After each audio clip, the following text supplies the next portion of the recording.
Riyadh നഗരത്തിന്റെ ഊർജ്ജസ്വലതയും ജിദ്ദയുടെ സാംസ്കാരിക സമ്പന്നതയും ചെങ്കടലിൽ ഒളിഞ്ഞിരിക്കുന്ന കാഴ്ചകളും അൽ-ഉല നഗരത്തിലെ പൗരാണിക വിസ്മയങ്ങളുമെല്ലാം കാണാൻ ആഗ്രഹിക്കുന്ന വ്യക്തിയാണോ നിങ്ങൾ? എങ്കിൽ സൗദി അറേബ്യ നിങ്ങളെ സ്വാഗതം ചെയ്യുകയാണ്. 2030 ആകുന്നതോടെ 7.5 ദശലക്ഷം സന്ദർശകർ രാജ്യത്തേക്ക് എത്തണമെന്നാണ് സൗദി അറേബ്യയുടെ ലക്ഷ്യം. ഇതിനായി വിഭാവനം ചെയ്ത സൗദി വിഷൻ 2030 പദ്ധതിയുടെ ഭാഗമായി ഇന്ത്യൻ യാത്രക്കാർക്കായി പുതിയ കാറ്റഗറി വിസകൾ പ്രഖ്യാപിച്ചിരിക്കുകയാണ് സൗദി അറേബ്യ. ചില പ്രത്യേക മാനദണ്ഡങ്ങൾ പാലിക്കുന്ന ഇന്ത്യൻ ടൂറിസ്റ്റുകൾക്ക് സൗദിയുടെ പുതിയ വിസ ഓൺ അറൈവൽ സേവനങ്ങൾ ഉപയോഗപ്പെടുത്താൻ സാധിക്കും. ഇനി പറയാൻ പോകുന്ന നിബന്ധനകൾ പാലിക്കുന്നില്ലെങ്കിലും വിഷമിക്കേണ്ട.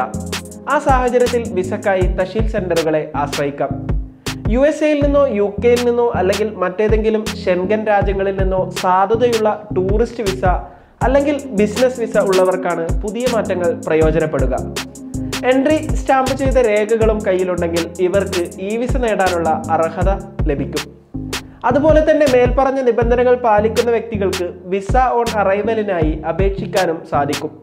USA, UK, ഷെൻഗൻ രാജ്യങ്ങൾ എന്നിവിടങ്ങളിൽ നിന്ന് പെർമനന്റ് റെസിഡൻസി അല്ലെങ്കിൽ ഏതെങ്കിലും GCC അഥവാ ഗൾഫ് കോർപ്പറേഷൻ കൗൺസിലിൽ ഉൾപ്പെട്ട രാജ്യത്തെ സാധുതയുള്ള റെസിഡൻസ് വിസ കയ്യിലുള്ള വ്യക്തികളും ഈ വിസ നേടാൻ അർഹരാണ്.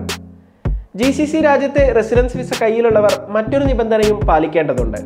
സൗദി അറേബ്യയിലേക്ക് എൻട്രി ചെയ്യുന്ന ദിവസം മുതൽ ഏറ്റവും ചുരുങ്ങിയത് 3 മാസത്തെ കാലാവധിയെങ്കിലും ഇവരുടെ GCC റെസിഡൻസ് വിസക്ക് ഉണ്ടായിരിക്കണം.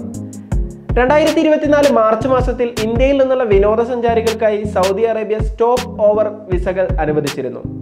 96 മണിക്കൂറുകൾ കാലാവധിയുള്ള ഈ stop over visa Saudi airlines വെബ്സൈറ്റിൽ നിന്ന് നാമമാത്രമായ നിരക്കിൽ ലഭിക്കും. 90 ദിവസങ്ങൾ വരെ അഡ്വാൻസ് ആയി സ്റ്റോപ്പ് ഓവർ വിസക്കായി അപ്ലൈ ചെയ്യാവുന്നതാണ്. സ്റ്റോപ്പ് ഓവർ അല്ലെങ്കിൽ ട്രാൻസിറ്റ് വിസ കയ്യിലുള്ളവർക്ക് ഉംറ ചെയ്യാനും പ്രവാചകന്റെ പള്ളി സന്ദർശിക്കുന്നതിനും വിനോദസഞ്ചാര പരിപാടികൾ ആസ്വദിക്കുന്നതിനുമായി രാജ്യത്തേക്ക് പ്രവേശിക്കാനാകും. നേരത്തെ പറഞ്ഞ വിസ ഓൺ അറൈവൽ നേടിയവർക്കും ഉംറ ചെയ്യാനുള്ള അവസരം ലഭിക്കും. എന്നാൽ തീർത്ഥാടനവുമായി ബന്ധപ്പെട്ട് യാത്ര ചെയ്യുന്ന സഞ്ചാരികൾ ഉംറക്ക് അല്ലെങ്കിൽ സിയാറത്തിന് അപ്പോയിന്റ്മെന്റ് നേടുന്നതിനായി nusuk.sa എന്ന വെബ്സൈറ്റ് സന്ദർശിക്കേണ്ടതാണ്. മുകളിൽ വ്യക്തമാക്കിയ നിബന്ധനകൾ പാലിക്കാത്ത വ്യക്തികൾക്കും സൗദിയിലേക്കുള്ള വിസക്ക് അപേക്ഷിക്കാനാകും. ഇവർ വിസ നേടുന്നതിനായി ഇന്ത്യയിലെ വിവിധ നഗരങ്ങളിൽ പ്രവർത്തിക്കുന്ന തഹ്സീൽ സെന്ററുകൾ സന്ദർശിക്കേണ്ടതാണ്. ഡോക്യുമെന്റ് തയ്യാറാക്കൽ, appointment booking, application submission, biometric enrolment, passport collection തുടങ്ങിയ നടപടിക്രമങ്ങൾ പൂർത്തിയാക്കിയാലാണ് വിസ ലഭിക്കുക. നിലവിൽ ഇന്ത്യയിൽ 10 സൗദി വിസ ഫെസിലിറ്റേഷൻ സെന്ററുകളാണ് പ്രവർത്തിക്കുന്നത്.